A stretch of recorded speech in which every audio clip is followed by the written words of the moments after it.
तफसीलात जानते हैं। जी ज़मीर, मज़ीद आगाह कीजिएगा।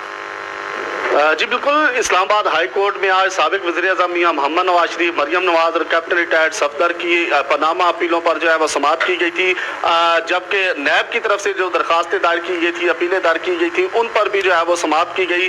तो साबिक वज़ीर-ए-आज़म मियां मोहम्मद नवाज शरीफ की बेटी मरियम नवाज और कैप्टन रिटायर्ड सफदर खसूसी तौर पर जो है वो लाहौर से इस्लामाबाद आज पहुंचे थे, अदालत में पेश हुए, फिर अदालत के रूबरू मौजूद रहे, जबकि 2 रुकनी बेंच ने इस अपीलों पर जो है वो समाअत की है। जस्टिस मोहसिन अख्तर कियानी और उनके साथ साथ जस्टिस आमिर फरूक जो है, उन 2 जो जजेस पर मुश्तमिल बेंच था, उन्होंने इस पर समाअत की।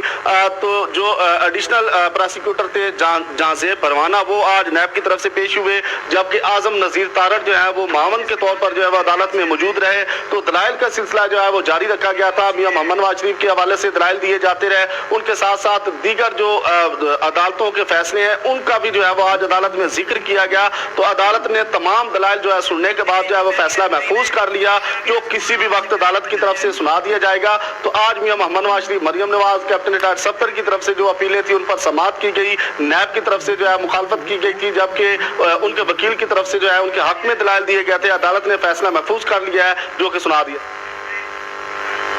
बहुत शुक्रिया ज़मीर, आप हमें अपडेट कर रहे थे।